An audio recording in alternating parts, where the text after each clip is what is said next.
Hello students, welcome to the chemistry concepts. Student, हमने first class में पढ़ा था introduction to the coordination compound. I hope आपको समझ आया होगा। आज की क्लास में हम पढ़ेंगे Werner theory.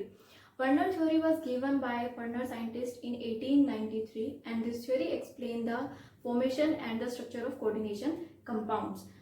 On the basis of this theory, Werner scientist was awarded by the Nobel Prize in 1913, and he was the first inorganic chemist who was awarded with this prize. Okay, student, the Werner postulated that metal exhibit two type of valencies, and the two type of valencies are primary valency and the secondary valency. Secondary valency also known as the auxiliary valency. These are the all terms in modern terminology. The primary valency is known as the oxidation number and secondary valency is known as the coordination number. You all are familiar with ordination number, oxidation number and the coordination number. Okay, now see the characteristic of the primary valency and the secondary valency. Primary valencies क्या है, इनको represent किया जाता है by the dotted lines and the secondary valencies को structure में represent किया जाता है बाय द सॉलिड लाइंस. जो प्राइमरी वैलेंसीज होती है, जब कंपाउंड को एक्वस सॉल्यूशन में रखा जाता है तो वो क्या होता है, आयनाइज हो जाती है प्राइमरी वैलेंसीज. लेकिन सेकेंडरी वैलेंसीज एक्वस सॉल्यूशन में आयनाइज नहीं होती, ये नॉन आयनाइजेबल रहती है. प्राइमरी वैलेंसीज कोई भी डायरेक्शन कैरी नहीं करती. These are the non directional and secondary valencies have the directions. Primary valency जो होती हैं वो सेटिस्फाई की जाती हैं बाय द नेगेटिव आयंस, या हम कह सकते हैं कि जो प्राइमरी वैलेंसीज होती हैं वो नेगेटिव चार्ज कैरिंग स्पीसीज होती हैं या एनायंस होते हैं. और जो सेकेंडरी वैलेंसीज होती हैं वो नेगेटिव आयंस भी हो सकता है या कोई न्यूट्रल मॉलिक्यूल भी हो सकता है, या हो सकता है एक ही कोऑर्डिनेशन कंपाउंड में नेगेटिव आयन भी प्रेजेंट है और जो क्या है कि न्यूट्रल मॉलिक्यूल भी प्रेजेंट है, और दोनों ही सेकेंडरी वैलेंसी होते हैं. ठीक है, जो प्राइमरी वैलेंसीज होती हैं वो कोऑर्डिनेशन, अगर वो ओनली प्राइमरी वैलेंसी है, कोई अनायन सिर्फ प्राइमरी वैलेंसी वाला अनायन है, तो वो किसी भी तरीके की ज्योमेट्री के बारे में इंफॉर्मेशन नहीं देता है. अगर यहाँ पे जो अनायन है वो प्राइमरी वैलेंसी और सेकेंडरी वैलेंसी दोनों को सेटिस्फाई कर रहा है, इट मीन्स वो क्या इन्फॉर्मेशन अबाउट द ज्योमेट्री भी दे सकता है. सेकेंडरी वैलेंसीज में अगर न्यूट्रल मॉलिक्यूल्स है वो ऑलवेज इन्फॉर्मेशन देंगे about the geometry of complex. अगर सेकेंडरी वैलेंसी में टोटल नंबर अनायन का और न्यूट्रल मॉलिक्यूल्स का 4 आता है, 6 आता है, इट मीन्स वो बताते हैं कि जो ज्योमेट्री ऑफ कोऑर्डिनेशन कंपाउंड है वो टेट्राहेड्रल भी हो सकती है या फिर ऑक्टाहेड्रल हो सकती है. ठीक है, जो एनायंस होते हैं जो केवल प्राइमरी वैलेंसी को सेटिस्फाई करते हैं उनको कोऑर्डिनेशन स्फीयर के बाहर रखा जाता है. They will present outside the coordination sphere. जो एनायंस होते हैं या जो न्यूट्रल मॉलिक्यूल्स होते हैं जो सेकेंडरी वैलेंसी को सेटिस्फाई कर रहे होते हैं, वे ऑलवेज प्लेस करे जाते हैं inside the coordination sphere. Okay, so these are the characteristics of primary valency and secondary valency. Now we will study the complexes, coordination complexes, and we will find out how we can calculate the primary valency and the secondary valencies in the complexes. Students, Werner studied the structure and properties of cobalt complexes. उन complexes में cobalt के साथ chloride and ammonia ligand present होता है. ये 4 complex है जिनको Werner ने स्टडी किया था. इनके स्ट्रक्चर और प्रॉपर्टीज के बारे में उन्होंने एक्सप्लेन किया था. तो हम स्टडी करते हैं one by one the structures. तो पहला जो कंपाउंड है, दिस इज द कंपाउंड. ये जो कंपाउंड है, ये जो फॉर्मूला लिखा है, this is old formula for this compound. New formula for this compound is CONH3 6 Cl3. This is the new formula. Okay. Now we will see the structure of this compound.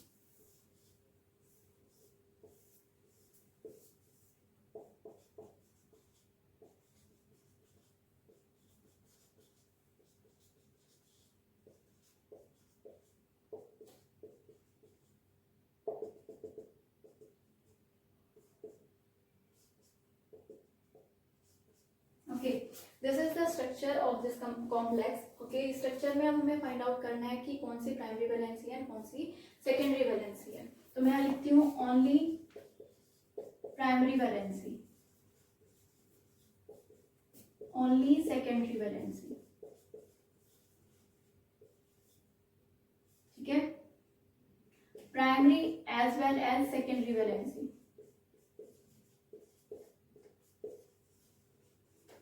ठीक है, total primary valency and total secondary valency, ये हमें find out करनी है structure को देखकर। ठीक है, तो स्टार्ट करते हैं प्राइमरी वैलेंसी से। हमने जब कैरेक्टरिस्टिक ऑफ प्राइमरी वैलेंसी पढ़ी तो हमने देखा था इनको रिप्रेजेंट किया जाता है बाय डॉटेड लाइन। तो अगर स्ट्रक्चर ऑफ कंपाउंड में आपको कोई डॉटेड लाइन से कोई लिगेंड अटैच हुआ दिखाई दे रहा है, इट मींस वो क्या है, प्राइमरी वैलेंसी है। तो हमको काउंट करने हैं ऐसे कितने लिगेंड है जो डॉटेड लाइन से कनेक्टेड है, 1 2 एंड 3। तो यहाँ पे 3 लिगेंड आपको ऐसे दिखाई दे रहे हैं, 3 क्लोराइड आयन ऐसे दिखाई दे रहे हैं जो कि डॉटेड लाइन से कनेक्टेड है। इट मींस यहाँ पे जो प्राइमरी वैलेंसी का नंबर है वो कितना है, 3। ठीक है, only secondary valency, secondary valency किससे रिप्रेजेंट होती है, बाय द सॉलिड लाइन। तो आपको सॉलिड लाइन काउंट करनी है, कितनी है, 1 2 3 4 5 6 सॉलिड लाइंस है यहाँ पे। ठीक है, तो ओनली सेकेंडरी वैलेंसी यहाँ कितनी है, 6। Primary as well as secondary valency, मैंने कहा था जो एनायन है वो प्राइमरी वैलेंसी भी हो सकता है, सेकेंडरी वैलेंसी भी होता है। तो ऐसे जो लिगेंड प्राइमरी वैलेंसी को भी कंप्लीट कर रहा है और सेकेंडरी वैलेंसी को भी उसको इस तरह से रिप्रेजेंट किया जाता है, वो ड्यूअल ड्यूटी को परफॉर्म करता है। तो यहाँ पे आप स्ट्रक्चर में देखिए इस तरह का रिप्रेजेंटेशन आपको कहीं पे भी दिखाई नहीं दे रहा है। इसका मतलब ऐसा कोई भी यहाँ पे लिगेंड नहीं है जो प्राइमरी वैलेंसी भी हो और सेकेंडरी वैलेंसी भी हो। तो इसमें जो नंबर आएगा दैट विल बी 0। तो टोटल प्राइमरी वैलेंसी क्या हो गई यहाँ पे, 3 एंड टोटल सेकेंडरी वैलेंसी यहाँ क्या होगी, 6 फॉर दिस कॉम्प्लेक्स। ओके, अब बात करते हैं कि इस कॉम्प्लेक्स को अगर हम एक्वा सॉल्यूशन में रखते हैं, if this complex place in aqua solution, तो क्या होता है कि जो प्राइमरी वैलेंसी होती है उनका आयनाइजेशन हो जाता है। कैसे आयनाइजेशन होता है, CONH3 6Cl3 placed in aqua solution, so it get break in this manner. Okay, तो आप यहाँ पे देखिए कितने आयन फॉर्म हुए, टोटल आयन यहाँ पे कितने फॉर्म हो रहे हैं, तो देखिए हम total ions 1 this complex ion and 3 यहाँ पे क्या है, एनायन है। तो टोटल आयन कितना हो गया यहाँ पे, 4।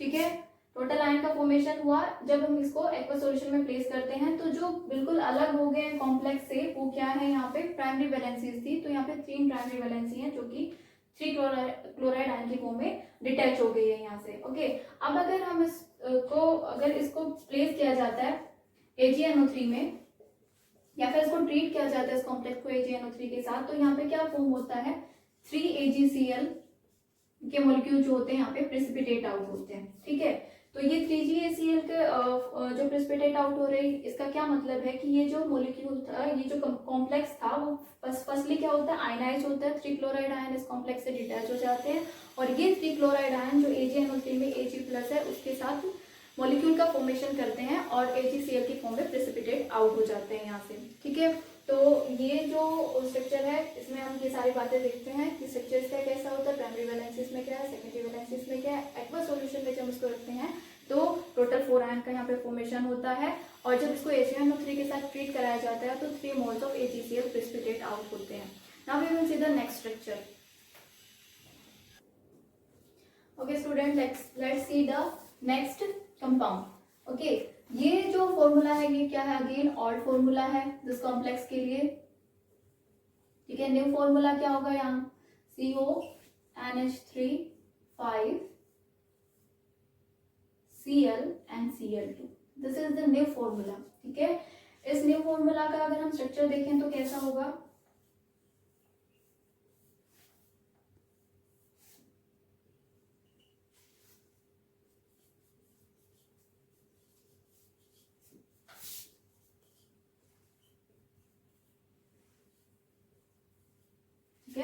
इस कॉम्प्लेक्स के लिए जो स्ट्रक्चर है वो ये है। और अभी यहाँ पे जो हमने आउटसाइड द कोऑर्डिनेशन स्फीयर जो 2 क्लोराइड आयन लिखे हैं उसको इस तरह से रिप्रेजेंट करते हैं। ठीक है, now calculate the only primary valency. Only primary valency कौन सी होगी, जो डॉटेड लाइन होगी, only dotted line 1 and 2। Only secondary valency, ठीक है, ओनली सेकेंडरी वैलेंसी 1 2 3 4 5 जो सॉलिड लाइन से रिप्रेजेंटेड होगी। ठीक है, primary as well as secondary valency,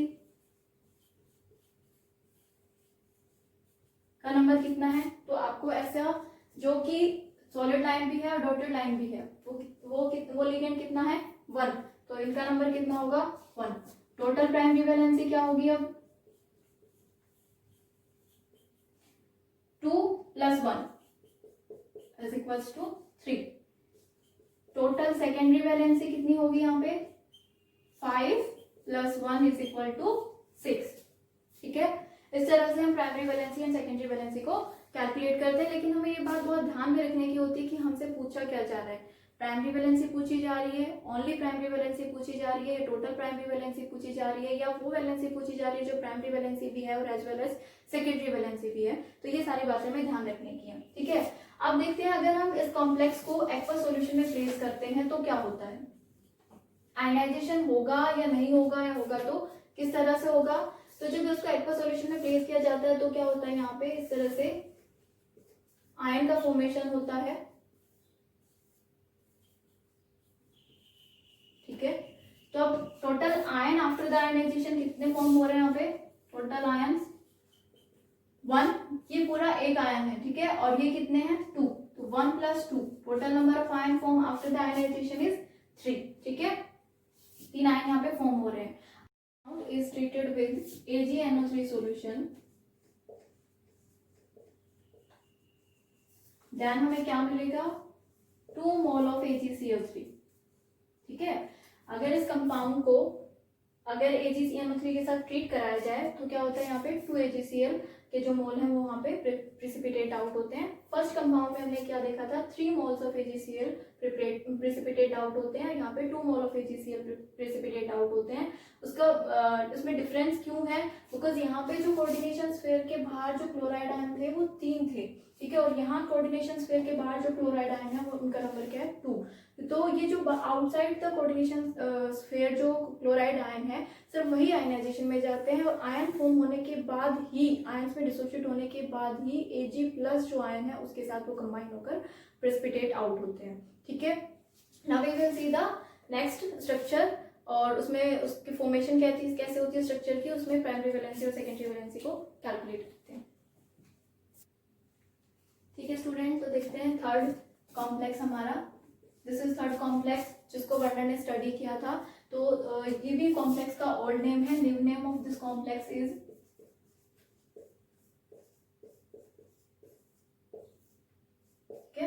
this is the new name of the this complex. Okay, अब यहाँ पे स्ट्रक्चर देखते हैं इस कॉम्प्लेक्स का क्या होगा।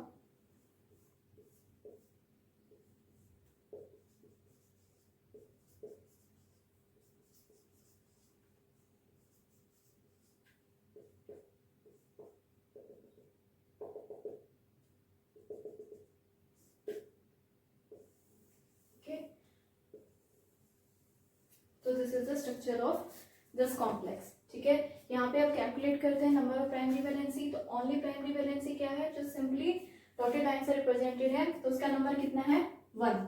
ओनली सेकेंडरी वैलेंसी जो ओनली सॉलिड लाइन से रिप्रेजेंटेड है, यहाँ पे 1 2 3 एंड 4, तो ओनली सेकेंडरी वैलेंसी का नंबर क्या है 4।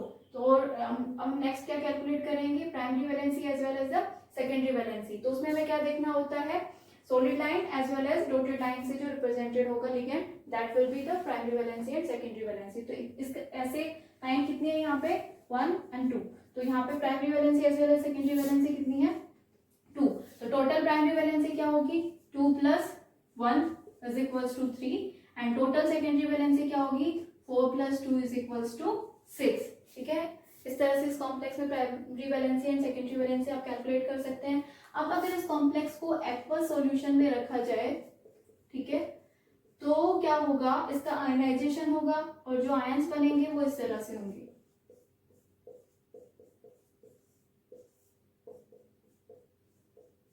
ठीक है, यहाँ पे टोटल नंबर ऑफ आयन जो फॉर्म होंगे after ionisation, total ion form, this is complex ion, और इसके ऊपर चार्ज कैसा पॉजिटिव, तो ये कॉम्प्लेक्स केटायन है। 1 कॉम्प्लेक्स केटायन है, यहाँ पे आपको एक एनायन दिख रहा है, तो टोटल नंबर ऑफ आयंस यहाँ पे आफ्टर आयनाइजेशन फॉर्म हुए वो क्या है 2 है। ओके, अगर इस कॉम्प्लेक्स को हम ट्रीट करें विद AgNO3, AgNO3 के साथ अगर इसको ट्रीट किया जाए तो क्या होगा, यहाँ पे कितने AgCl जितना Cl कोऑर्डिनेशन स्फीयर के बाहर होगा उतने ही number of moles of HCl form होंगे। तो Cl का नंबर कितना है 1, जो कि आयनाइजेशन में जा सकते हैं। तो 1 AgCl का मोल जो है यहाँ पे प्रेसिपिटेट आउट होगा जब इस कॉम्प्लेक्स को हम AgNO3 के साथ ट्रीट कराएंगे। ठीक है, आई होप आपको ये क्वेश्चन समझ में आ रहा होगा। अभी हम जब फोर्थ देखेंगे तो आपको ये सारी चीजें और अच्छे से क्लियर हो जाएंगी। Okay students, let's see the next compound. This is the next compound and इसका new formula है CONH3 thrice Cl3। ठीक है, आपको यहाँ दिखाई दे रहा होगा कि ये स्ट्रक्चर जो है, ये कंपाउंड जो है बाकी सारे कंपाउंड से थोड़ा डिफरेंट है, क्योंकि इसके कोऑर्डिनेशन स्फीयर के बाहर कोई भी आयन आपको यहाँ पे दिखाई नहीं दे रहा है। तो ठीक है, अब इसके स्ट्रक्चर को हम ड्रॉ करते हैं। किस तरह का स्ट्रक्चर यहाँ होगा,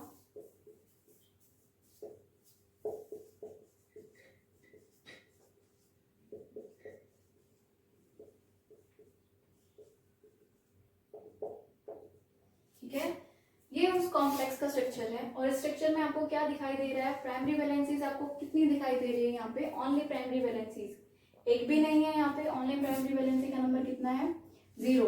ओनली सेकेंडरी वैलेंसी आपको कितनी दिखाई दे रही है, सॉलिड लाइंस आपको 3 दिखाई दे रही होंगी। तो ओनली सेकेंडरी वैलेंसीज आर 3।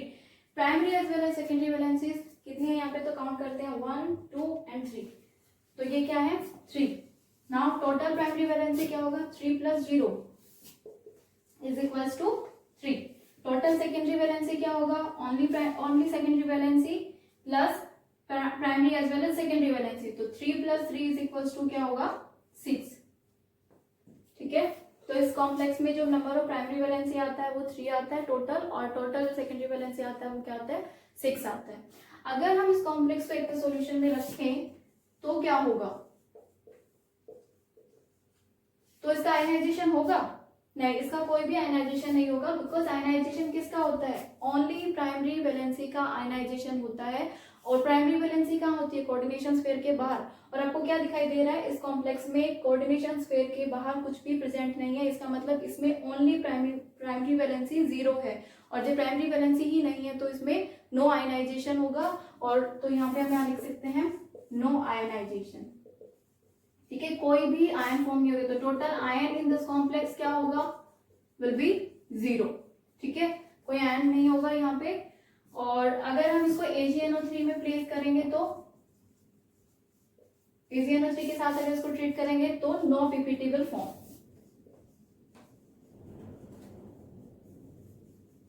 ठीक है, क्योंकि पीपीटीबी कब फॉर्म होता है, जब आयनाइज्ड यहाँ पे कोई लिगेंड प्रेजेंट होगा, तभी तो वहां पे उसका Ag+ के साथ रिएक्शन होगा और वो वहां पे पीपीटी का फॉर्मेशन कराता है। यहाँ कोई Cl नेगेटिव फॉर्म नहीं हुआ, दैट मींस नो यहाँ पे पीपीटेबल फॉर्म। ठीक है, आपको चारों स्ट्रक्चर समझ में आ गए हैं। ओके स्टूडेंट्स, अब हम नेक्स्ट देखते हैं कि evidence in favour of Werner theory. क्या क्या एविडेंस हैं जो वर्नर थ्योरी को फेवर करते हैं। तो पहला जो एविडेंस है that is electrical conductance measurement. Electrical conductance measurement of 4 complexes किया गया, और उसका जो ऑर्डर है, डिक्रीज ऑर्डर ऑफ कंडक्टेंस है, वो ये है इन 4 कॉम्प्लेक्सेस में। तो पहले तो हम बात कर लेते हैं कि होता क्या है कंडक्टेंस। तो कंडक्टेंस क्या होता है, किसी भी सब्सटेंस का वो डिपेंड करता है on the number of charges on the particle furnished in aqueous solution. Aqueous solution में किसी भी सब्सटेंस में कितने आयन प्रोड्यूस्ड हुए हैं और उन आयन पे नंबर ऑफ चार्जेस कितने हैं, उसके ऊपर डायरेक्टली डिपेंड करता है कंडक्टेंस। जितना ज्यादा नंबर ऑफ आयन प्रोड्यूस्ड होगा उतना ही ज्यादा चार्ज होगा वहां पे, और उतना ही कंडक्टेंस ज्यादा होगा। ठीक है, तो इस कॉम्प्लेक्स में सबसे ज्यादा कंडक्टेंस आने का रीजन क्या है कि इसमें नंबर ऑफ आयन सबसे ज्यादा होंगे, और इसमें लीस्ट कंडक्टेंस आने का रीजन यही है कि उसमें नंबर ऑफ आयन क्या होंगे, वहां पे लीस्ट प्रोड्यूस्ड हुए होंगे। और यही बात हमने जो अभी हमने वर्नर थ्योरी में जो वर्नर्स ने 4 कॉम्प्लेक्सेस को स्टडी किया था, तब हमने उनकी प्रॉपर्टी जब देखी तो हमने देखा था नंबर ऑफ आयन्स वहाँ पे कितने फॉर्म हो रहे थे। तो हमने वहाँ जब पढ़ा था इसमें number of ion total form हो रहे थे 4। इसमें जो total number of ion form हुए थे वह 3, and here total number of ion was 2, and इसमें कोई भी आयनाइजेशन हुआ ही नहीं था। नंबर ऑफ आयन्स यहाँ पे क्या था, 0 था। ये तो नंबर ऑफ आयन्स जो टोटल प्रोड्यूस हुए हैं वो। अब चार्ज इन आयन्स के ऊपर कितना है वो देख लेते हैं हम एक बार।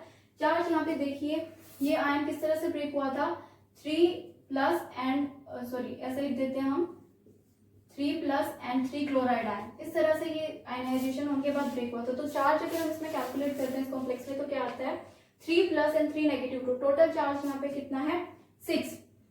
ठीक है, यहाँ पे चार्ज अगर हम देखते हैं तो 2 प्लस प्लस 2 Cl नेगेटिव, तो 2 plus and each Cl carrying 1 charge, तो यहाँ पे 2 चार्ज यहाँ हो गया, तो 2 प्लस 4 टोटल चार्ज यहाँ हुआ। यहाँ पे चार्ज क्या होगा +1 प्लस Cl नेगेटिव +1 एंड -1, तो टोटल चार्ज यहाँ पे क्या होगा 2, एंड यहाँ पे कोई भी आयन प्रोड्यूस नहीं हुआ, 0 चार्ज है, न्यूट्रल ये कॉम्प्लेक्स जो है न्यूट्रल है, तो यहाँ पे चार्ज भी क्या होगा 0 होगा। तो ये रीजन है इनका मोलर कंडक्टेंस का, ये ऑर्डर आने का, और यही बात हमारे वर्नर ने जब इन स्ट्रक्चर्स को एक्सप्लेन किया तब वहाँ पे एक्सप्लेन की थी कि नंबर ऑफ आयंस जो फॉर्म हो रहे हैं वो इस ऑर्डर में फॉर्म हो रहे हैं कॉम्प्लेक्सेस में। तो ये जो मोलर कंडक्टेंस मेजरमेंट है ये फेवर करती है कि वर्नर थ्योरी ने जो कहा था वो सही कहा था। Okay student, next evidence which is in the favor of Werner theory is cryoscopic measurement. Cryoscopic measurement से मतलब क्या है is that measurement of depression in freezing point. ठीक है, और आपको पता है ये बात, depression in freezing point is a colligative property, this is a colligative property.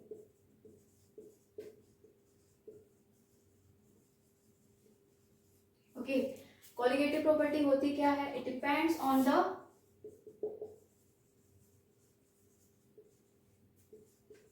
Number of solute particles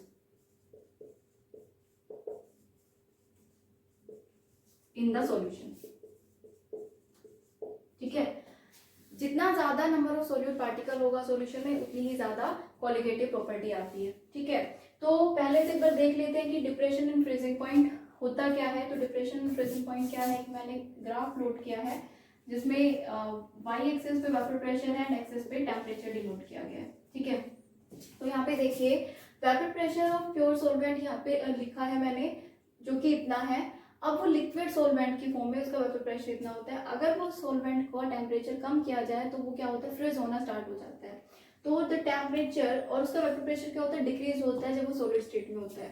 तो the temperature at which the liquid solvent start to freeze is known as the freezing point of any liquid. ठीक है, तो B point पे क्या होता है, ये liquid जो सॉल्वेंट था वो फ्रीज होना स्टार्ट हो जाता है, तो ये फ्रीजिंग पॉइंट होता है सॉल्वेंट के लिए। अब अगर सॉल्वेंट में हम कोई सोल्यूट ऐड कर दें, फॉर एग्जांपल सोल्यूट हम अपना ये कंपाउंड ही ऐड कर रहे हैं, कोई भी कंपाउंड, तो उसमें क्या होगा, वो सॉल्यूशन की फॉर्म में कन्वर्ट हो जाता है। और आपको पता है कि सॉल्यूशन में जो होता है, जो सॉल्वेंट के पार्टिकल्स होते हैं, ठीक है, उनका जो वेपर्स क्रिएट होता है वो उतना ज्यादा नहीं हो पाता जितना कि किसी प्योर सॉल्वेंट में हो रहा था।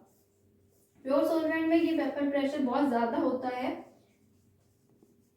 ठीक है, लेकिन अगर इसमें सोल्यूट पार्टिकल भी हैं सॉल्यूशन की फॉर्म में, तो क्या होता है, ये सोल्यूट पार्टिकल्स उसके वेपर को, सॉल्वेंट की वेपर को बाहर नहीं जाने दे पाते हैं, जिसकी वजह से वेपर प्रेशर इन सॉल्यूशन क्या होता है, कम होता है। तो जितना ज्यादा नंबर ऑफ आयंस यहाँ पे फॉर्म होगा सोल्यूट का, उतना ही ज्यादा उसके सरफेस के ऊपर ये इकट्ठा हो जाएंगे, और जो vapour due to the solvent form हो रही थी वो उतना एक्सर्ट नहीं हो पाएंगी। ठीक है, तो जिसकी वजह से सॉल्यूशन का वेपर प्रेशर ऑलवेज कम होता है प्योर सॉल्वेंट की वजह से। अब सॉल्यूशन का वेपर प्रेशर जो है मान लीजिए इतना है, तो इस सॉल्यूशन को अगर फ्रीज करना है तो इसके टेम्परेचर को कम करना पड़ेगा, तब वो फ्रीज होगा।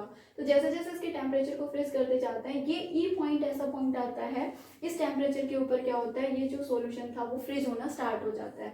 तो ई टेम्परेचर जो है इस सॉल्यूशन के लिए क्या है, फ्रीजिंग पॉइंट है, फ्रीजिंग टेम्परेचर है। अब आप देखिए, हमने लिक्विड सॉल्वेंट का भी फ्रीजिंग पॉइंट देखा और सॉल्यूशन का भी फ्रीजिंग पॉइंट देखा, तो दोनों के पॉइंट के बीच में, दोनों ही टेम्परेचर के बीच में क्या है, आपको डिफरेंस दिखाई दे रहा है। जो freezing point of pure solvent था वो क्या है, ज्यादा है, वो टेम्परेचर ज्यादा है, और जो सॉल्यूशन है उसको फ्रीज होने के लिए क्या होता है, बहुत कम टेम्परेचर चाहिए होता है जब वो जाके फ्रीज होता है। तो इन दोनों टेम्परेचर के बीच में जो डिफरेंस होता है दैट इज डेल्टा टीएफ, और डेल्टा टीएफ ही क्या है, डिप्रेशन इन फ्रीजिंग पॉइंट होता है। ठीक है, delta TF is the depression in freezing point. तो हम क्या कह रहे हैं कि ये जो क्रायोस्कोपिक मेजरमेंट है उस स्टडी पे क्या पाया गया कि इन 4 कॉम्प्लेक्सेस का अगर हम freezing point, depression in freezing point read out करते हैं, तो ऑर्डर क्या होता है इसका, डिप्रेशन इन फ्रीजिंग पॉइंट का, कि इस कॉम्प्लेक्स में जो डिप्रेशन आता है प्योर सॉल्वेंट से फ्रीजिंग पॉइंट में वो सबसे ज्यादा आता है देन दिस, और फिर इस तरह से ये डिक्रीज होता चला जाता है। तो यहाँ पे आपको क्या दिखाई दे रहा था, वहाँ पे जो डिप्रेशन एंड फ्रीजिंग पॉइंट हमने पढ़ा कि जितना ज़्यादा नंबर ऑफ सोल्यूट पार्टिकल्स होगा, यानी जितना डिसोसिएशन ऑफ सोल्यूट होगा, जितना नंबर ऑफ आयन ज़्यादा प्रोड्यूस होंगे, उतना ही डिप्रेशन एंड फ्रीजिंग पॉइंट की वैल्यू क्या होगी, ज़्यादा होगी। तो यहाँ पे इसकी ज़्यादा वैल्यू का रीज़न क्या है, मीन्स यहाँ पे नंबर ऑफ आयन जो फॉर्म हुए होंगे वो ज़्यादा है एज कंपेरेटिवली लास्ट वन। ठीक है, तो नंबर ऑफ आयन्स यहाँ पे प्रोड्यूस हुए, अगेन यहाँ कितना फॉर्म होता है, 4, 3, 2, एंड आपको पता है इसमें 0 आयन प्रोड्यूस होते हैं। इसी बेसिस पे आता है कि इसका डिप्रेशन फ्रीजिंग पॉइंट सबसे ज्यादा आएगा, इसका कम, देन इस तरह से ऑर्डर डिक्रीज होता चला जाता है। तो ये जो ग्रास्कोपिक मेजरमेंट है ये भी कोरिलेट कर रही है वही जो वर्नर थ्योरी ने एक्सप्लेन किया है। ठीक है, okay student, next evidence in favour of Werner theory is precipitation reactions. तो नंबर ऑफ आयन्स एक कोऑर्डिनेशन कंपाउंड में कितने फॉर्म हो सकते हैं, ये also can be determined by the help of precipitation reactions. जैसे कि हमने यहाँ कॉम्प्लेक्सेस लिखे हैं और हमने इनको HNO3 सॉल्यूशन के साथ ट्रीट कराया गया है, तो आपको यहाँ पे प्रेसिपिटेट यहाँ पे कितने फॉर्म हुए हैं ये दिखाई दे रहे हैं। तो इन प्रेसिपिटेट जितने मोल्स प्रेसिपिटेट के फॉर्म हुए हैं, इसके बिहाफ पे हम पता लगा सकते हैं कि यहाँ पे कितने नंबर ऑफ आयन्स यहाँ पे फॉर्म हो सकते हैं। कैसे पता लगा सकते हैं, अगर यहाँ पे 3AgCl फॉर्म हो रहा है, इसका मतलब क्या है कि सॉल्यूशन में क्या होगा, इस कंपाउंड के सॉल्यूशन में क्या होगा, 3 क्लोराइड आयन फॉर्म हुए होंगे। उन 3 क्लोराइड आयन के साथ Ag के 3 मॉलिक्यूल जो आयन्स है वो कंबाइन होकर तब ये जाके 3AgCl फॉर्म हुआ होगा। ठीक है, यहाँ पे 2AgCl अगर फॉर्म हो रहा है, इट मीन्स क्या इंडिकेट कर रहा है कि इस कॉम्प्लेक्स में 2 क्लोराइड आयन फॉर्म हुए होंगे, वो 2 क्लोराइड आयन 2Ag पॉजिटिव के साथ कंबाइन करके 2 मोल्स ऑफ AgCl प्रोड्यूस कर रहे हैं। यहाँ पे 1AgCl फॉर्म हो रहा है, ये क्या इंडिकेट कर रहा है कि इस कॉम्प्लेक्स में 1 क्लोराइड आयन आयनाइज होता है, जिसकी वजह से 1AgCl फॉर्म हो रहा है। और लास्ट कॉम्प्लेक्स में कोई भी AgCl का प्रेसिपिटेट फॉर्म नहीं होता, ये इंडिकेट करता है कि इस कॉम्प्लेक्स में कोई भी आयनाइजेबल आयन यहाँ पे प्रेजेंट नहीं था, कोई भी आयन यहाँ प्रोड्यूस्ड नहीं हो सकता। तो इस तरह से प्रेसिपिटेशन रिएक्शंस को हम लगाकर भी ये डिटरमाइन कर सकते हैं कि कितने नंबर ऑफ आयन एक कोऑर्डिनेशन कंपाउंड है वो प्रोड्यूस कर सकता है। ठीक है, तो स्टूडेंट इसी के साथ में एविडेंस जो कि वर्नर थ्योरी के फेवर में थे वो खत्म होते हैं। और आज की क्लास में हमने वर्नर ने क्या पोस्टुलेट्स दिए थे और उन्होंने किन किन कंपाउंड्स को स्टडी किया था, उनके स्ट्रक्चर और उनके प्रॉपर्टीज़ को हमने डिटेल में स्टडी किया है। इन द एंड हमने यहाँ पे उनके एविडेंसेस भी देखे हैं। आई होप आपको ये सब चीज़ें अच्छे से समझ आ गई होंगी। अगर आपको ये सब कुछ अच्छे से समझ आया है तो मैं चाहूँगी कि आप मुझे लाइक के थ्रू ये मैसेज दे कि हाँ आपको ये सब कुछ समझ आ गया है। अगर आपको कुछ समझ नहीं भी आया है तो आप कमेंट बॉक्स में उसके बारे में लिख सकते हैं। I will try to recover your doubts. Okay, thank you so much.